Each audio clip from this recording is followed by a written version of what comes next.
What up, Truth Talks fam? For about a century in Black America, the NAACP was the face of Black political leadership. And then during the Obama administration came Black Lives Matter, an entirely different movement that was louder, younger, more radical, more aggressive, and unafraid to shake the table, unafraid to block highways. But behind the hashtags and headlines lies a question too explosive to ignore. Can the NAACP and BLM truly coexist now? Or are they working against each other at this point? Also, is the Obama's love story still going strong? Or has the fairy tale somehow faded? Hit that subscribe button on Truth Talks Live to get the tea on the forever first couple. Let's go.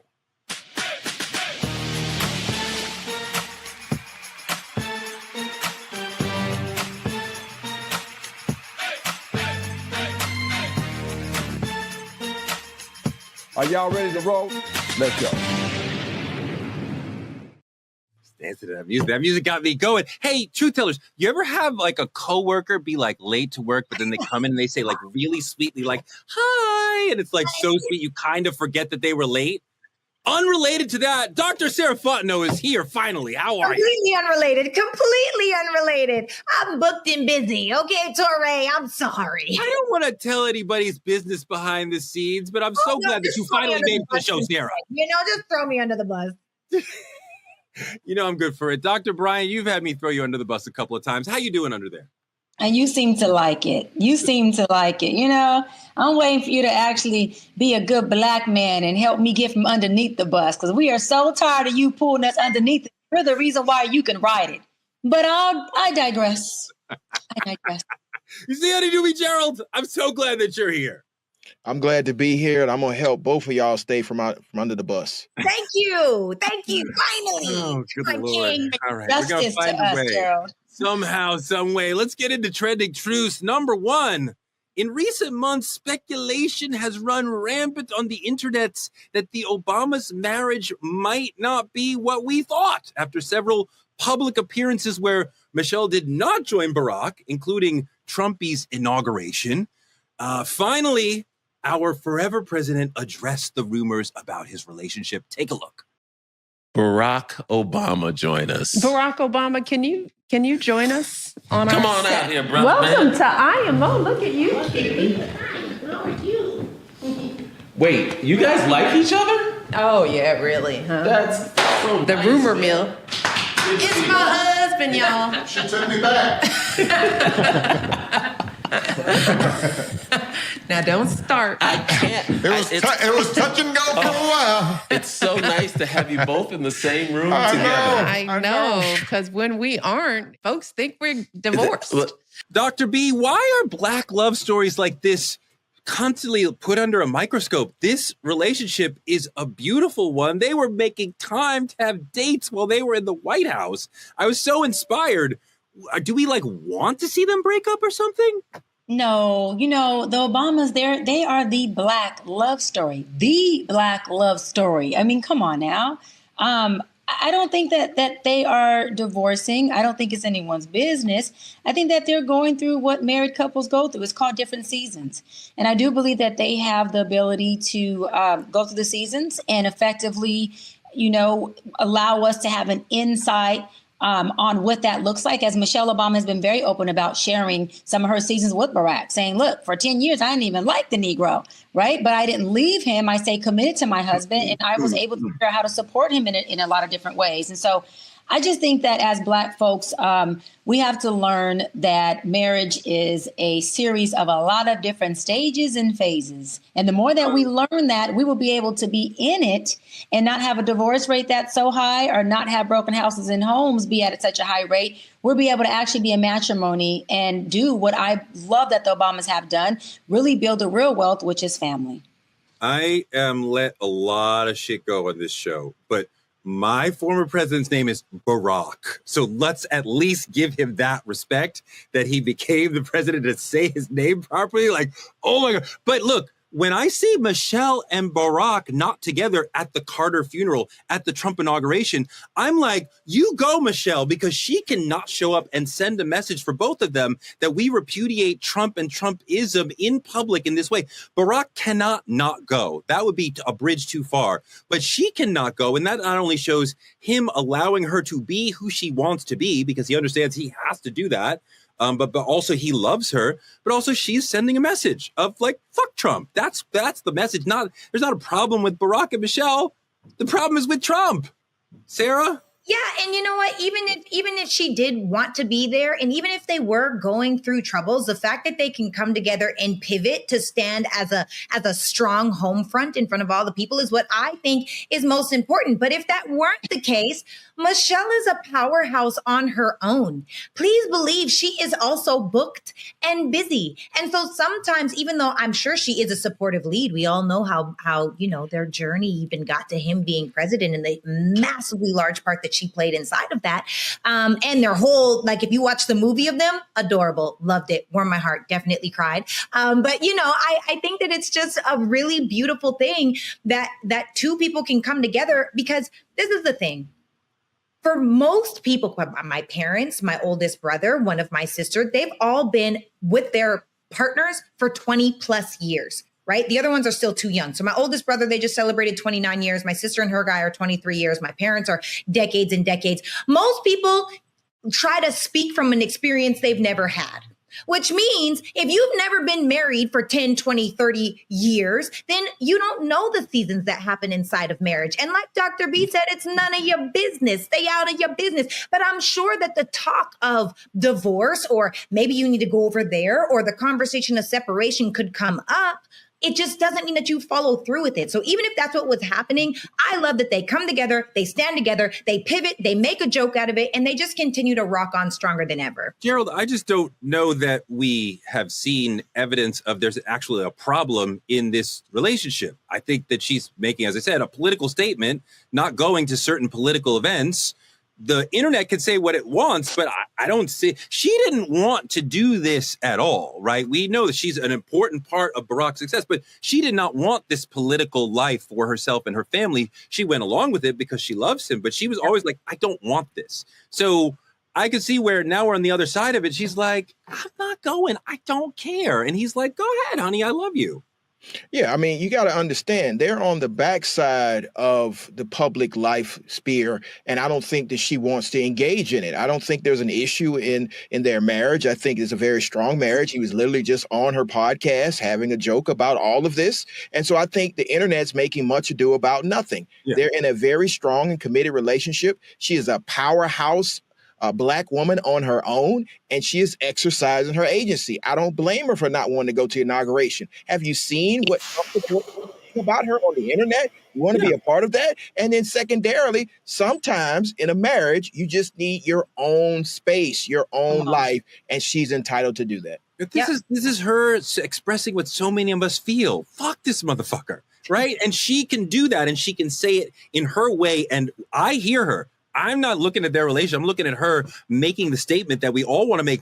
I would love to be an elected official who would not show up at a Trump event to snub it to him. Like, that would be an amazing thing. And I love what it says about Michelle as a first lady, that she's willing to do that. And I love what it says about the two of them, that he's willing to let her go and deal with whatever chirping comes from that. We move on to a story about Nene Leakes' son. Dr. B, you were recently on Nene Leakes' podcast and touched on a lot of things. She gave you an update on the condition of her youngest son, Brent, who struggled with health issues since experiencing congestive heart failure and having a stroke about 3 years ago. That was really powerful. What did Nene talk to you about? About how hard grief has been for her entire family, that ever since, Greg left, she's been grieving, her youngest son, immediately following the death, had a heart attack, had a stroke, and hasn't really been able to fully recover. It's taken a toll on her as a mother. She's trying to hold it all down, and we know she's doing it on her own because she doesn't have Greg there to help that. Her exact words were, when Greg passed away, all of us were literally on the floor. we were just on the floor and could not pick ourselves up. And the impact of that is her baby boy having a heart attack and a stroke, as you know, a result from what Nene believes is grief and stress and a broken heart behind his father. And it's unfortunate.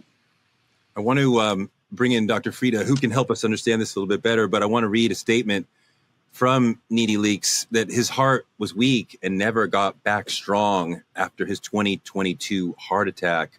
He got the heart transplant, but what's happening now is his heart started rejecting.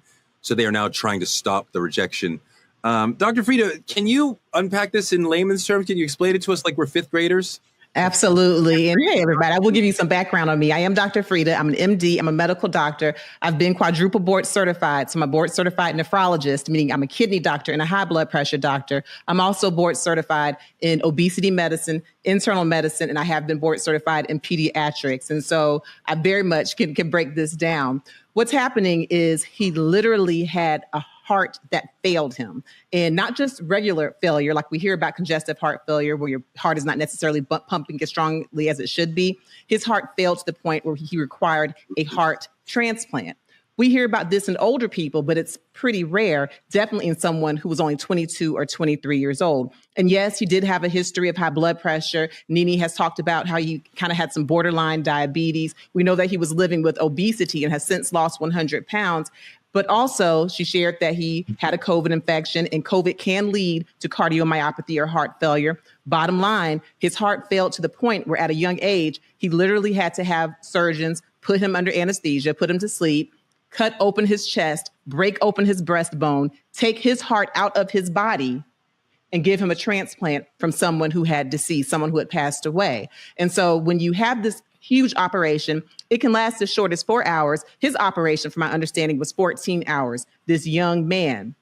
And so he had the heart transplant. But once you have that, you have something that's foreign in your body, right? That heart is not your heart. So your immune system tries to attack it. It tries to attack it just like it would attack bacteria, viruses. And in Brent's case, and what Nene was sharing, is that now his heart is under attack by his own body, and it is rejecting, which means that he's very, very sick and has been in the hospital for months. And though people don't love to talk about life expectancy because it feels pretty gloom and doom, truth of the matter is that when you have a heart transplant, for the first year, most people will survive and live, like 90% of people. But even in the best case scenarios, usually heart transplants only last 10 to 14 years. So Nene's having to deal with the stress and facing the mortality of her own baby son in his 20s. Sarah, tell mom you're going to call her back. Dr. Frida, Brent is young, and we see a lot of young people with mysterious, almost fatal diseases. Is something going on? A lot is going on. And I'm telling you, the CDC just released a report that in young people ages 12 to 17, pre-diabetes has increased up to 1 in 3. So in other words, just 5 years ago, pre-diabetes in young people happened in about 18% of them. Now, in just a few years, the pre-diabetes has gone up to 33%. Another thing that's happening, strokes in young people. And we know that Nene Leakes' son, Brent, had a stroke. If you look at people less than 45, the rate of strokes has increased by 14.6% in just a short matter of time. And so young people are getting sicker. Is it because of ultra-processed foods? Is it because of COVID? Is it just because of stress? We're not sure, but it's true. Younger people are getting sicker. Sarah just had a heart attack when she got a phone call right in the middle of the show. Don't do that. The bus. I have just been thrown under the bus. And also true. Number one, I had no idea that the life expectancy was only 10 to 14 years after a transplant. That is absolute new news to me. And that is a little gloom, especially if you're as young as he is. You know, if you're getting a heart transplant at 20, 25, 30, it's really it's not looking good. I didn't know that. So thank you, Dr. Frida, for teaching us that. And for those that also didn't know. And, you know, for me, though, there are so many times when I think about pre-diabetes, I personally say, you know, is that, what is it called when it's passed down? Help me out, guys. Can't find the word. My brain is still genetic. Yeah. Genetic. Is it genetic, or are your bad eating habits genetic? So for me, I think we have such high sugar, such high salts, and especially for those that are living under the poverty line, you know, why is it that a salad is $10 and a burger is $1.99? So they're making it easier to eat crap. And that stuff, I personally think that's kind of where cancer, diabetes, these high Wait, they got $1.99 burgers. I want one of those. $1.99 burger. Where the $1.99? I get no $1.99 burgers. Well, let me tell you Go ahead, something. Dr. Frida. I'm I'm wrong. gonna change your life after this, Torre. But and for anybody that listens that doesn't eat meat, fire hack. Back to you, Dr. Frida. Listen, Sarah, you're absolutely right. So yes, pre-diabetes, diabetes can run in families, but you know what else runs in families? Frying pans, salt shakers, all of the bad habits. And so for like diabetes type 2, which is the most common one, it's largely environmental, but what are you going to tell someone who is on a fixed income? What are you going to tell them? Not to go to Church's Chicken, not to get the fried foods, the things that they can stretch out and feed their whole family? Or are you telling them to go to Whole Foods and Sprouts where they might be able to get half a meal? So it all goes back to socioeconomic status and oppression that leads to early death, unfortunately, in our people. I think as a community, more and more. Can you get a second transplant, Dr. Frida? What's that? Can you get a second transplant after that? Yeah, I'm glad you brought that up. So even if the first transplant lasts 10 to 14 years, you can get another transplant. So it doesn't mean that his life expectancy is 10 to 14 years. It just means that for the median life expectancy of the transplant is 10 to 14 years. So yes, this is not the end of his story. It just complicates his story. Good. All right. Well, our prayers are both with Nene and with Brent. Thank you for catching us up on that, Dr. Frida. Moving on from the heartfelt to the man who has no heart. Hey, everybody. Judge Lauren Lake here. Listen, I need you to head on over to YouTube weeknights at 8 p.m. Eastern Time. Why? Because your favorite judge, I'm one of the new co-hosts of Truth Talks Season 2. And guess what? We're live every night at 8 p.m. Eastern Time on YouTube, only at Truth Talks-Live. I'll see you there. In politicking, the Trump administration is about to destroy over 1 million pounds of emergency food. We're talking high energy biscuits that could have fed 1.5 million starving kids for a week. But instead of feeding folks, they're going to set it on fire just because Biden's name is on the receipt. Look at this. The article suggests that 500 tons of food purchased by the United States to the tune of about $800,000 months ago that are nutritional biscuits designed to stop children from starving have been in a warehouse in Dubai for months and months and months. Senator Rubio has testified about that both here and in the House, that he would make sure that food purchased to keep kids from starving would not be allowed to spoil. The article suggests that this food is on the verge of spoliation and that the U.S. has not distributed it, but is instead planning to incinerate it. The heartlessness of incinerating so much food when there are starving people in the world is just disgusting and gross and horrifying. And this comes after DOJ ordered the dismantling of USAID.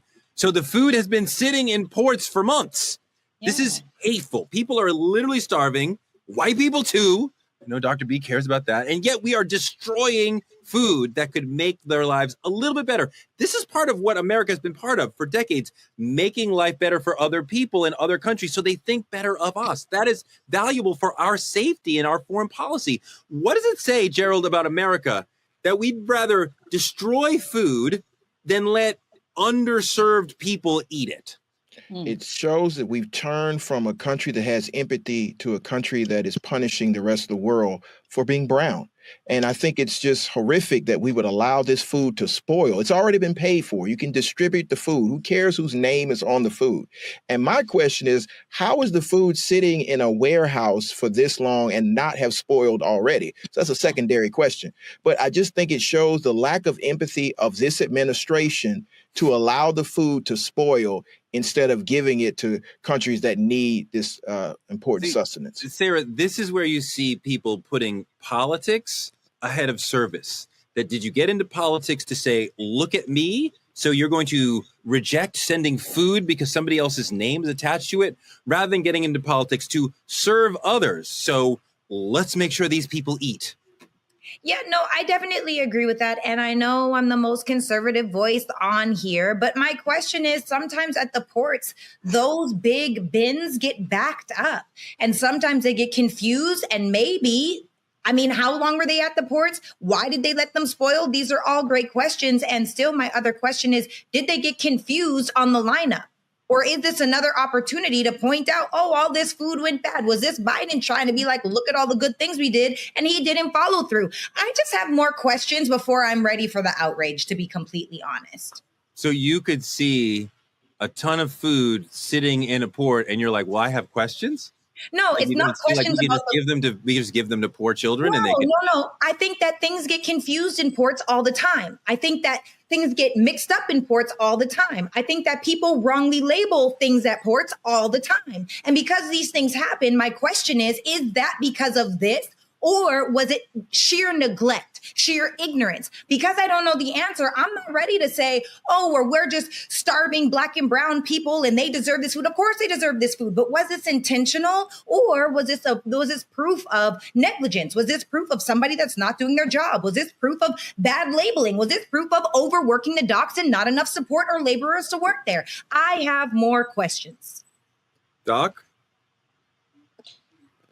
I don't know what the hell she's talking about. Love you, Sarah. I don't know what the hell she's talking about. But what I'm going to say is I do not think Trump gives a damn about feeding anybody but what's at his table. And what's at his table being served is money and power. I don't think he cares that Biden's name is on it, Kamala's name is on it, my name is on it for that sake. He can care less. If the food was spoiled or not, that's not of his concern. Trump has an agenda, and I think that people who did vote for him are seeing that even them are not on his agenda, and the ones like us who didn't vote for him understood that from the fucking beginning. And so am I surprised at another one of his very narcissistic, selfish dictatorship, I don't care who's eating if you're not at my table, tactics? I'm not surprised at that. And let me go a little further and I'll wrap on this. Elon Musk was at his table. He all of a sudden stopped caring about what Elon Musk was eating and threw him underneath the bus, and their bromance end up in a divorce and a frenzy. So do we really think he cares about feeding anybody some biscuits? Who's starving? No. For sure. Hit us in the chat if you think the government should have made that food available to people who would choose to eat something that's expired. We know how long those biscuits would last instead of going hungry. It's Frank Ski, and I'm joining the cast of Truth Talks and bringing all my truth weeknights, 8 p.m. on youtube.com/TruthTalksLive. Let's move on to our main topic, the NAACP and BLM. This episode is going to rip the mask and expose the uncomfortable truth about Black leadership, generational division, and the battle over who really speaks for us. For decades, the NAACP played the political game, shaking hands and signing bills. Then came BLM, marching in the streets, burning systems, capturing hashtags. They also played the political game, but they did it their way. Now people are saying, who really speaks for Black folks and who's just here to cash in? We're going to watch the fight for Black liberation turn into a branding war where one side wears suits and talks strategy in boardrooms, and the other takes to the streets with hashtags, bullhorns, and GoFundMe pages. But here's the truth. While white supremacy stays organized, Black leadership is currently divided.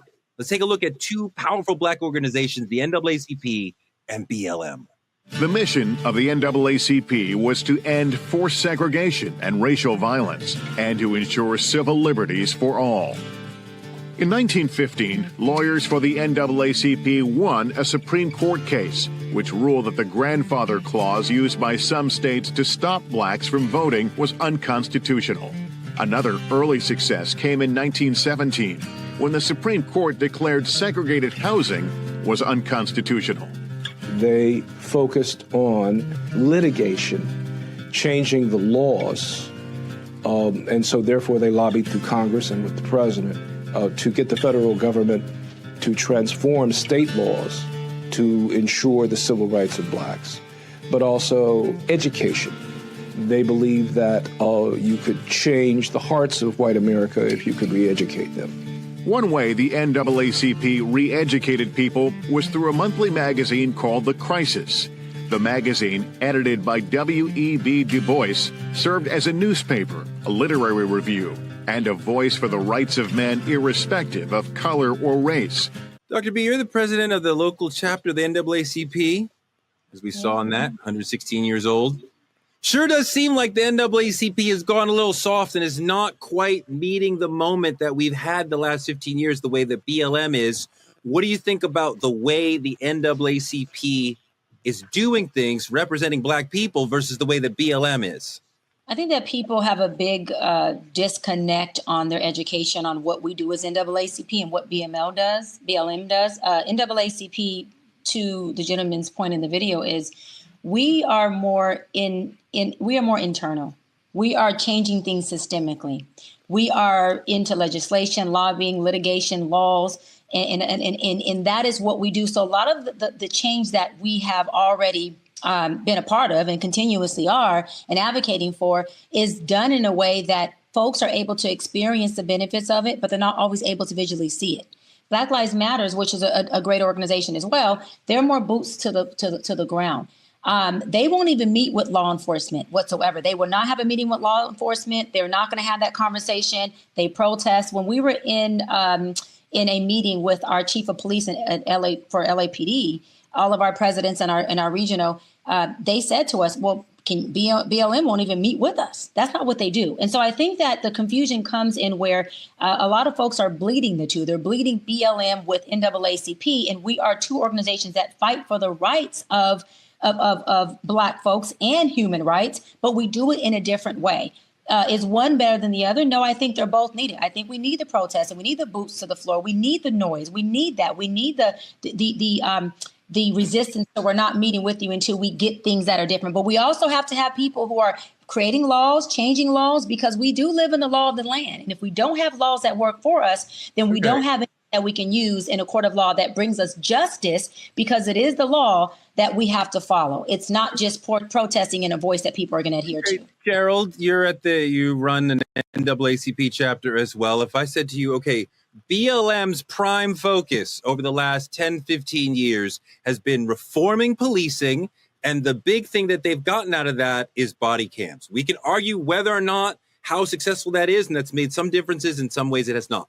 But that is something tangible that they can point to. They also would say we have changed the mind of the world in terms of saying police violence is a systemic thing. They are not independent incidents, but they are one thing. So now they have media and politicians understand this is what that's BLM's big thing that they've accomplished over 15 years. And before you answer that, Gerald, let's go to a video clip real quick of BLM so that at least the viewers and folks in the chat can get just some context on both. Why is Black Lives Matter important for the U.S. right now and in the world? Black Lives Matter is our call to action. It is a tool to reimagine a world where Black people are free to exist, free to live. That's Patrisse Cullors, one of the founders of Black Lives Matter. Go ahead, Gerald.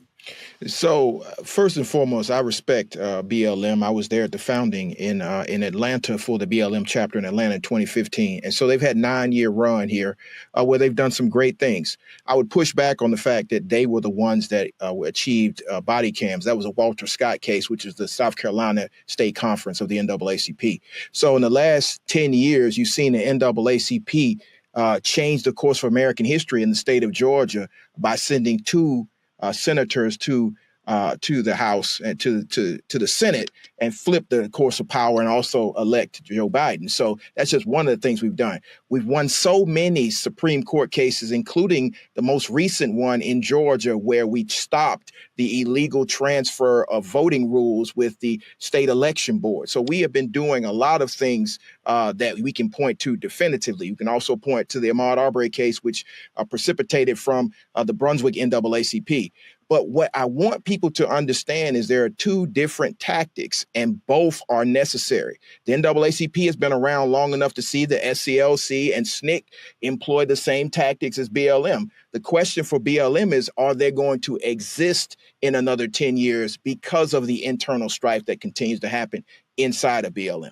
Some of the internal strife that you're referring to is actually counterintelligence, that their enemies making them look bad and saying things that are meant to embarrass and discredit the movement. That's how any movement would work. So even when we're talking about Patrisse Cullors, who we just saw, bought a $6 million house, and this is widely portrayed as mismanagement. A lot of people live in and use that house. I know this sister. She is the farthest thing from took the money and bought a big house and ran. I know the women around her. They would never allow that. I know the people that work with her. Like there's no sense of that. This is a Black Lives Matter communal space for tons and tons of people. So this $6 million house has become this big thing, this sort of discrediting thing. They've misused the money. That's not fair at all. But I want you to talk about your sense. I feel like, and I want to press this further with you guys, that the NAACP is old school, the tactics, the goals, and BLM is doing it the way that we need to do it today, much more aggressive, much more on the street, much more tactical. Sarah, what do you think? Yeah, I agree with you, especially as far as the pushback that they're getting from other people, because one of the things, if you're using a house to house people, to help things, to do events, to do fundraisers, whatever that may be, that's great. And these are actually plays that the white man does, right? I don't think that there's anything wrong with that. But I do think that there are very clear seeds of doubt that have been planted. And I think that the NAACP has on their side that they have a longer and a deeper foundation because they've been around for over a century. So yeah, you could ask the question of, will it be around for 10 years? And that's an easy question to ask when, they've only been around just over 10 years. I also think that when you start looking at BLM, you have people that have planted the seed. I don't know if you guys heard it, but did you guys remember when they said that BLM was founded by a white man? And it almost created this divisive experience for the Black person of, do I even want to support BLM? Or is this just the white man's opportunity of getting us all fired up again to not even get a difference? I don't know if you guys heard that. I definitely heard that when I was living in LA. Well, I don't do conservative internet, so I wouldn't. I don't either. Okay. But we've been clear that it's 3 Black women who founded Black Lives Matter. Wake of the death of Trayvon Martin. I'm not saying that that's not the truth. What I'm saying is these are the powers at be. When George Floyd happened, a lot of the people were saying, as far as Black Lives Matter go, as far as when we were out here when we were parading in the streets, when we were doing our peaceful protests in the streets, a lot of people were saying that this was a company that was owned by a ultra wealthy white man, which makes someone possibly say, hey, maybe BLM isn't what I thought it was. Maybe I should be paying more attention to the NAACP. So to your point, Torre, I do think that there have been more seeds of doubt planted for BLM because they've been around for a much shorter period of time. But I do think they're more aggressive. I do think they're more strategic, and I do think they're more tactical. Gerald, one of the moments that really disappointed me about the NAACP in recent years is around Trump. The NAACP of old could be counted on for proverbial pushback against social injustices. And now people are like, maybe they're too slow, too corporate, out of touch.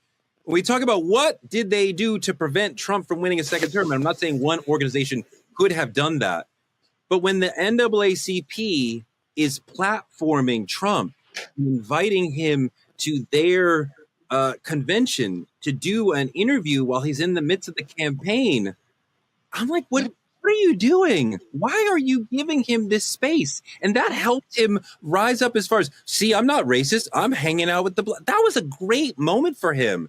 And I'm like, why would the NAACP even give him that sort of moment? Well, first off, we didn't platform him. We invited him, as we've invited all presidents, to speak to our membership, and he declined. So I'm not sure when you were referring to him coming. And most recently, the 2025 convention, we disinvited him. That was major news. It was all over the internet. Disinvited him because of the attacks on civil rights. So I would push back on a little bit on that, whether or not we platformed him, because we didn't. We invited him in 2016. He decided not to come. We invited him in 2015. He decided not to come. And now we disinvite him in 2025.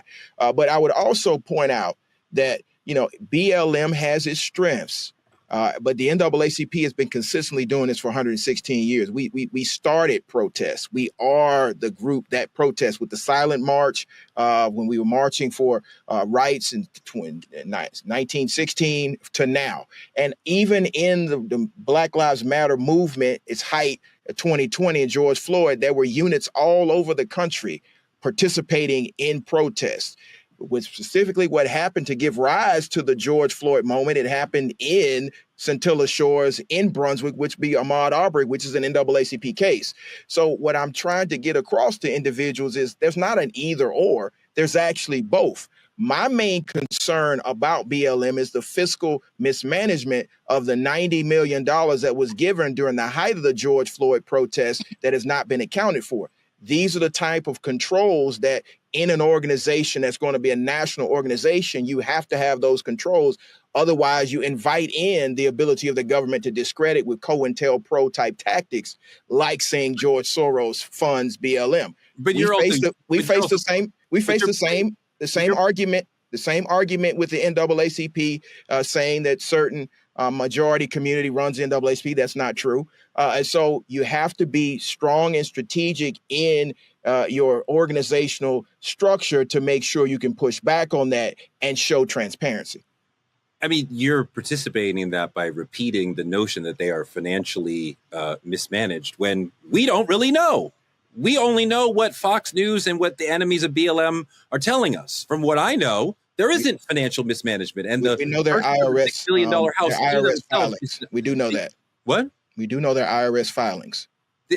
The purchase of a $6 million house in and of itself is not an example of mismanagement. We don't know how that house is being used. We're allowing the oppressor to tell us how to think about BLM. Or you could just be transparent, as the NAACP is, in reporting where the finances go. Yeah.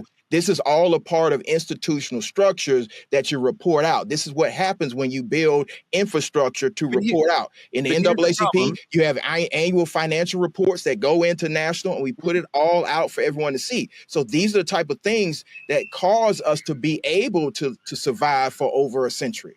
BLM is different than the NAACP purposefully. It is meant to be a leaderless movement that does not have a singular national structure. It's meant to be that way so that there wouldn't be some singular charismatic leader who could be assassinated or COINTELPRO'd out of the way, and that each city would be able to function in a way that was best for what they needed in that city. Because some cities, the BLM's way is far too aggressive, and other cities, it's not enough. They can go even further. So there's not. It's sort of apples and oranges to suggest they don't have a president, right? We think about Patrisse Cullors and Opal and forgetting the other sisters. So Cicely Gay is not in charge of BLM right now. I get this argument that we are leaderless so that you can't attack the leader, but that doesn't mean you shouldn't be structureless. They do have insular units all over the country that don't have a hierarchy that they can report up to. Yeah, they don't want that. That's not being strategic. That's being foolhardy. And they need to learn from other organizations who've been doing this a long time, not just the NAACP. There are other organizations. SCLC's been doing it for almost 60 years. There are others that have been doing this for a long time. So I'm just saying that they could learn a lesson from other organizations. Yes, if you have a single charismatic leader, there may be a problem. That's why I'm not saying have a single charismatic leader. I'm saying have leadership that's built in with organizational structures that'll take you to the next level. I just think if I'm at BLM, and I'm looking at the NAACP, I'm not like, let me learn from them. I'm like, we are trying to make change. We are fighting. What change have they made?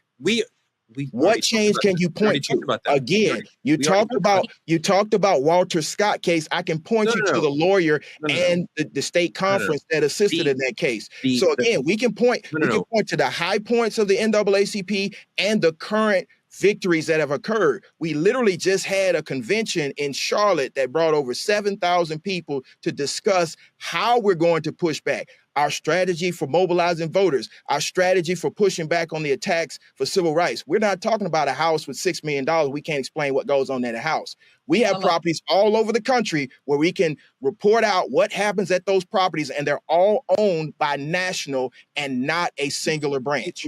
As I explained, that BLM targeted the perception that police violence is an individual thing that happens. Police violence is on the rise. And they George Floyd. And they helped media and the politicians understand. Media is not getting change. These are actual change. These are interconnected incidents, so that we will talk and think about segregation still alive or no, and understand de facto segregation. Yes, and understand that we can do things about this to combat this problem. Who did I that? don't know of any young activist, let's say under 35, who would think that the NAACP is leading us to the promised land. Like, I don't know any young activists, and I don't know any young activists. It seems that like my currently associates with BLM because of the financial mismanagement. There are a lot of activists and organizers that are doing their own thing because they were dissatisfied with where the movement went. The fact that we went from the heights of 2020 to where we are right now, and that was specifically tailored for their movement, their type of organizing, did not work. And that's why many of the insular units broke up, particularly the BLM in Atlanta. It's no longer around because you would they had understand mismanagement. But you would understand how, I'm sure you understand part of how that happened, that the police made that happen, that they are selectively arresting specific people. They are arresting specific people to keep them from being able to protest, and that sucks the power out of the movement. The police see them as such a problem that they are attacking them. They don't need to attack the NAACP. They are literally attacking to try to destroy BLM. We have lawyers that are some of the greatest lawyers of the 20th century who have always put this work in. So I'm pushing back because I understand that some of the tactics of the association, many people don't appreciate. But you cannot argue with sustained success for 116 years that have caused African Americans to advance to the point we are now, that we can even have this discussion on this platform. We're the only ones calling Elon Musk to the table right now in Memphis for the pollution in the community in South Memphis. So again, I can point to deliverables for the NAACP. But Gerald, go on and mention the multiple Trump lawsuits that we have, and two that we won. We won lawsuit. And the DEI in the school systems that we've already won, as well as the representation in, was it Tennessee, that we won against? I mean, the list goes on and on, but that's all internal lawsuits that are wins, not just for just NAACP, but for the rights of the people that we serve. Where is BLM right now? I don't hear him protesting. I don't see him in the courtroom. I don't see him at the lobbying. I don't hear anything. See the hashtag. What's going on? Hashtag where they at? Hashtag where they at? And I ain't seen the NAACP in 25 years. Go, Sarah. So you didn't see us in Charlotte? Time out. You didn't see us in Charlotte? You didn't see us tell Donald Trump not to come? It was literally the number one trending thing on X. Can I chime in really quick? I just got to say this because I think that there's a level of unfairness that's happening right now because we have two people that are a part of the NAACP and nobody that's a part of one BLM. That was a part of BLM. Right. Okay, great. Understood. So what I'm hearing right now is division. This is a useless conversation that just continues to pin blacks against blacks instead of us coming together. And that's the real issue. The real issue is that instead of saying, hey, you guys are better working inwardly and we're better and more aggressive being outwardly, why don't we come together and work together? This is non-conducive to the mission. And this is the problem with black people. We already said that. We said that earlier, Sarah. Who said we haven't had those conversations? I'm not saying you haven't. It was framed as though the NAACP versus BLM. It wasn't framed as though the NAACP helped establish BLM in Atlanta, was there on the executive convening call, saw the dysfunction that was happening in that particular institution and saw it nationally. So again, it's not one versus the other. It's a critique of what was actually happening on the ground and why it's not working. Gerald, when you're saying things like, where are they now? When you're saying things like, that's a real question. Where are they? Where are they? That's a real question. Where are they? Finish, and I will answer. This is the thing. Well, tell us where they are. I'm trying to, Cheyenne. Good, Sarah. Tell us. You are consistently in a space where you are saying this person isn't doing that, this person isn't doing that. The truth is, until we are in that organization, we don't know. And for me personally, because I'm not a part of BLM and I'm not a part of the NAACP, but just with a really simple search on the internet, what you can see is this $6 million house that we're saying if they did the resources in an incorrect way, it's saying that it's owned by the network, right? And it is a place for housing and studio space for recipients of the Black Joy Creators Fellowship. It's a safe haven for activists and organizers. It's a place for planning and organizing. It's a space for healing and community building. It's a place for hosting events and gatherings just off of a simple search. You guys are over here saying a bunch of stuff that you don't know because you're not in that group. And this is the thing. That's what creates division. We need to be having more conversations about what can Black Lives Matter do with the NAACP and come together. Until we get to that point, we're always going to be stuck here. And that's the problem with our people. Gerald, she makes a great point. Hold on. Gerald, she makes a great point that the NAACP has, as you're doing this conversation, trying to be united, trying to bridge the gap. They have released official statements supporting BLM. They have been there helping BLM chapters rise up. They have not been oppositional. And we've been oppositional ideologically in this conversation, but the NAACP has been very welcoming and helping to BLM as they come into the civil rights fray over the last decade plus, especially when you have the moment of George Floyd and all that happened. But there is a generational and strategic divide. And I think you can see the way that BLM goes about their business in the streets on social media is much more aligned with the way that people under 30 conduct their lives versus the way the NAACP under 40. Yeah, so you got a lot of people who are Touré, hold on, first of all, it's not Gerald, it's Dr. Bryant, and I'm speaking. So we're not going to do that in that order. Now, what I was saying was we have a lot of people who have a lot of strong opinion about what these two organizations are doing, such as you or Sarah, who, one, are not members of neither one of the organizations, who, two, are not a part of any of this change, because you don't have to be a part of the organization to be a part of the change, who, three, are not in any leadership positions. You don't need a title to be a leader, who is contributing to the advocacy that Gerald is doing, I'm doing, or even the members within both organizations are doing. So for me, that is a little flabbergasted, because it's like, well, you know, you Google something, Sarah, that obviously anybody can put up on Google. We know that is not a good research. That is not a peer-reviewed research. And you're telling us information that somebody in BML wrote to cover their ass up on something, but you're not a part of any of this advocacy, this change, or even a member of any of these organizations that we have been trying to partner up with for the entirety that BLM has been an organization. NAACP supports every organization, not just that supports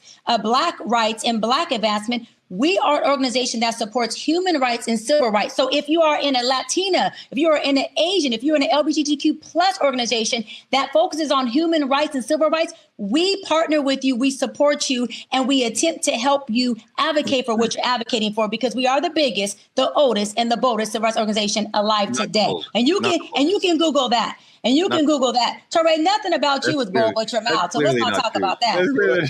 Gerald, there wouldn't be, Gerald, there would not be a BLM if the NAACP was truly relevant to this moment. There's a need perhaps to bridge the gap between the two organizations, to spark change and center the mission of Black liberation. But like, both groups need to learn to support each other. And I know you want to do it. It's more on my side and perhaps on Sarah's side, where I'm like, I think BLM is looking to the future in the tactics and the goals. And I think the NAACP is my grandmother's organization. I'm like, we did that. Thank you so much. But we got to move forward. Yeah, and none of you guys have answered the question as where is BLM? Sarah Googled something, the lowest resource you can ever Google, and then put it on here like she was cooking when she totally didn't serve. She fried. And you, Touré, you haven't answered the question. Where is BLM? Where's Black Lives Matter? No one can answer the question.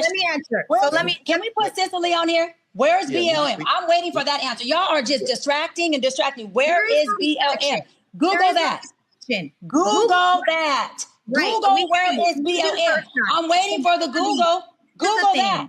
Guys, Google it. Okay, so I don't believe in combativeness. That's not my thing. I'm not a combative person. I also don't believe in going low. But I also think that it is ignorant to make a statement that just because we aren't a part of these two groups that we're not advocating for our people. Because I'm not trying to toot horns or get into all of that, but I can tell you thousands of people that I have helped with financial literacy, that I've helped to get out of their way, that I've helped people develop and transform their mindset. There are so many things that I've done for our community. And just because I'm not a part of the NAACP does not mean that I'm an advocate. So I just want to make sure that we check that right there.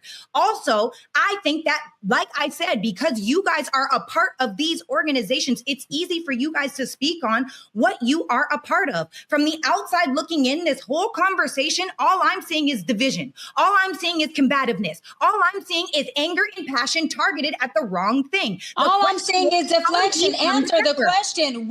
All I see is deflection on your end, Sarah. Where is BLM? Use your iPhone and Google again. Where is BLM in 2025? Google it. What lawsuits have they entered into? What lawsuits have they won? Use your Google or your chat GPT to give you some information because you don't have it and you're not cooking, you're frying. Gerald, how do we get these groups to support each other and coexist together to be actionable for Black America? Because the BLM folks, the BLM adjacent side are like, those guys are yesterday, they're slow. You guys are like, no, we're not. How do we get together?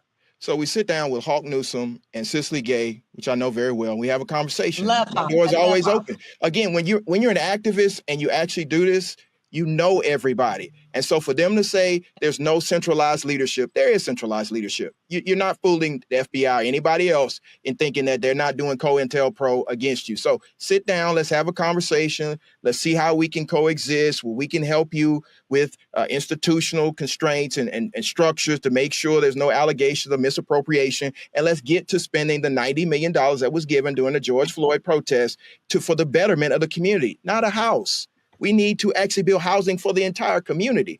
And so as the president of the Georgia State Conference, my door is always open. I know the president of National NAACP, Derek Johnson, his door is always open. There was room at the convention for BLM to come. I think we invited a few of them to come. And so all I'm saying is the framing of this conversation was the NAACP versus BLM. And if the framing of the conversation is NAACP versus BLM, there's no debate there. Okay. But what I would say is this: in order for the liberation of Black people and brown people and all the oppressed people of this country to move forward, there does need to be a conversation. So we can have a convening. The door is always open for a convening. But what we need to do is make sure that we frame this in facts, not just Google, but actual facts. Because if you Google what the NAACP has done recently, there will be 16 pages of what the association has done. If you Google the Georgia State Conference by itself, there will be 8 pages. So I think that we got to reframe this. And for people to say that folks under 35 don't know what the NAACP has done. Remember the student loan movement to cancel student loans? That was the NAACP. Wisdom Cole from Youth and College Division was one of the leaders of that. So for the people under 35 that had their student loans forgiven, thank Wisdom. What is the number one thing that you think that the NAACP has done in the last 10 years? Student loan forgiveness. You can Google it, student loan forgiveness. And I think if we want to go all the way back to just even, Martin Luther King Jr., who was our member, everything he has done is a representation of the organization that he was a proud member of, right? And so we have folks who are on the front line of freedom fighting. And Gerald, you said something that I love is that when you really do this, you know these people. Hawk Newsome, one of my great, love Hawk. He was actually one of my clients for multiple years. Hawk and I have partnered up. He is the president of New York BLM, and that man stays boots to the ground. Hawk ain't no joke. I wanted him to be on one of our episodes. Him and I partnered up on things for NAACP. Our BLM here in Los Angeles has been in meetings with our NAACP that I have organized, as well as another one of our NAACP presidents organized, because he's a member of BLM, but he's a president of NAACP. And we had meetings on how do we synergize this? How do we do this together? So again, the folks who are on the outside, who are just the outside chatter, they have a lot to say, but they don't know systemically we are working with every single organization that can advance human rights.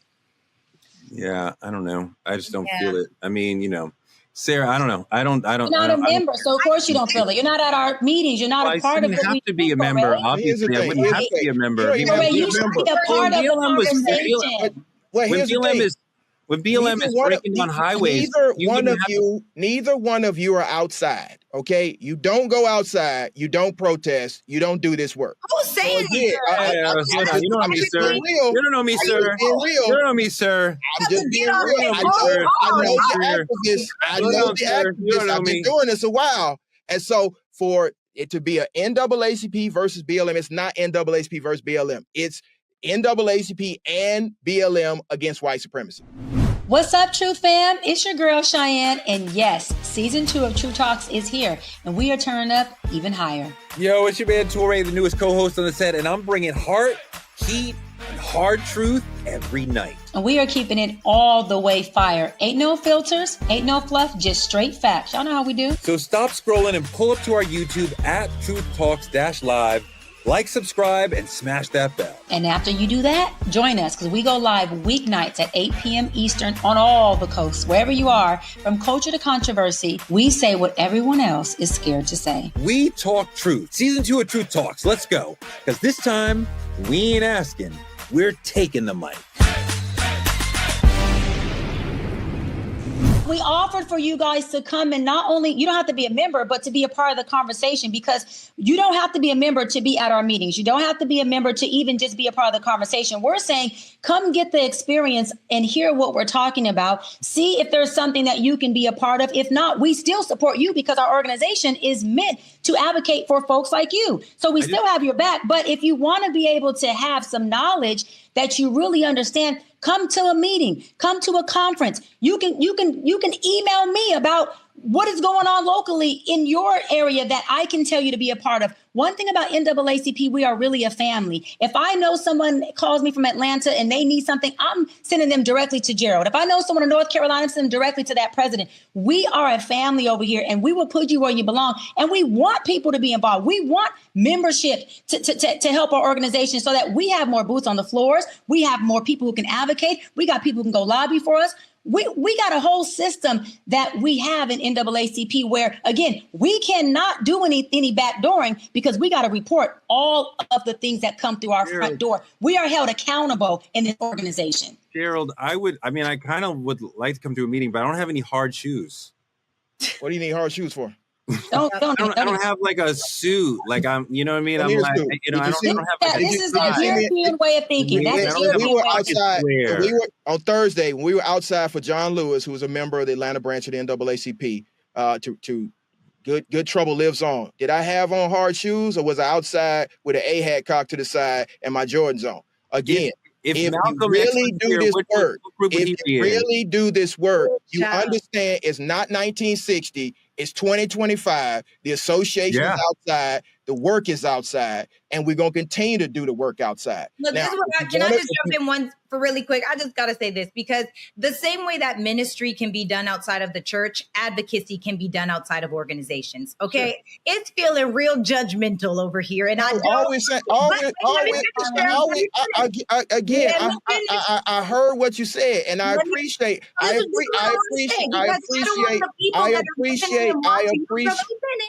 finish just one real quick.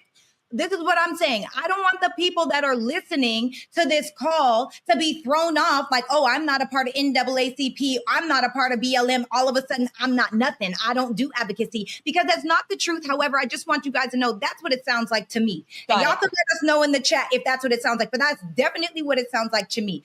Sarah, you're conservative. What are you talking about right now? What are you talking about right now? What are we doing? She's making a good point. My point is that we get to understand, whether it's BLM, whether it's NAACP, or any other organization, what does Black freedom and that movement in 2025 even look like? Because college kids, let's just call it, it is what it is. College kids aren't checking for each other. They're just not. And there's a huge level of disappointment. So what difficulties do we have to overcome together? Forget the name of the company. Forget that you guys can run down all the things that you've done. If we had Cicely on this call, I'm sure she could run down all the things that she's done. The question is, what can we do together? What's the unified plan?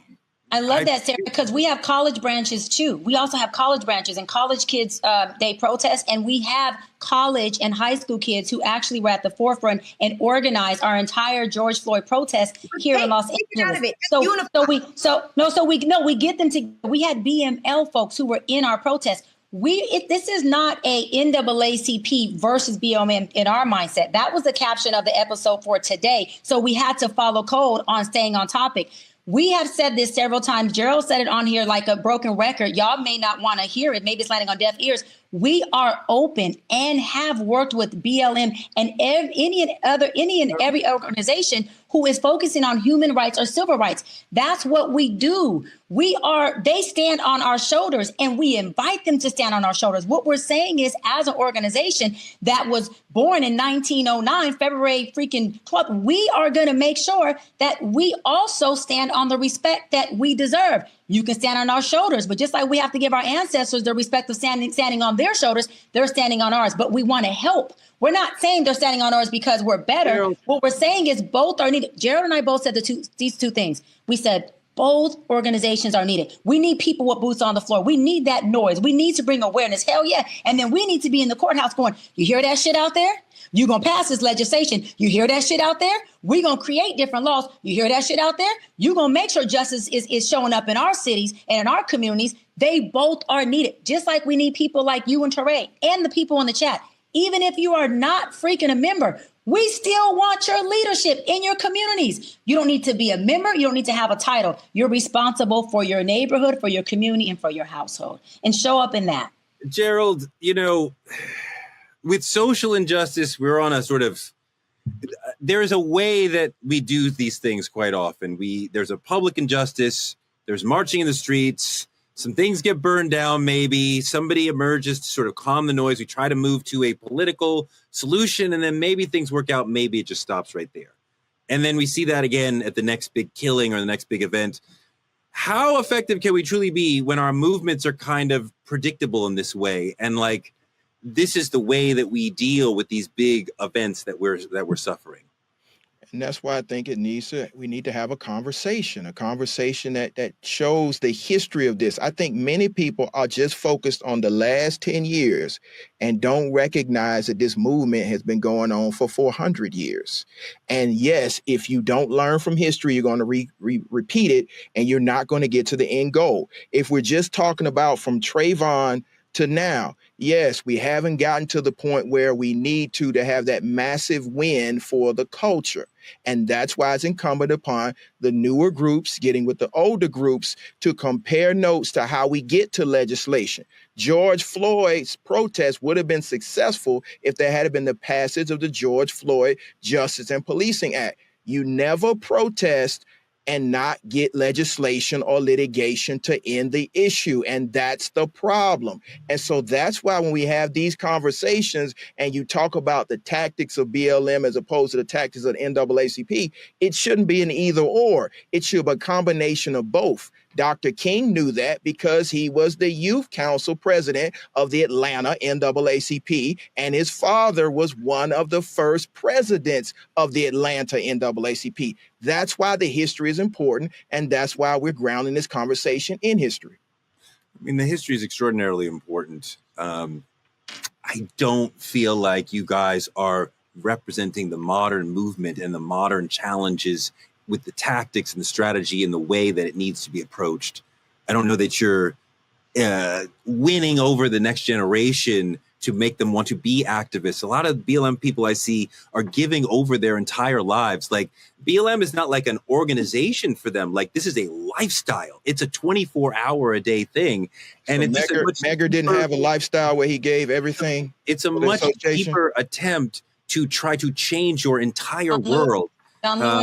And I feel a much more Black centrism from that group. MLK died for this. That's more than a lifestyle. John Lewis, MLK, you're really disrespecting a lot of freedom fighters that really are where you're living in the benefit of their work.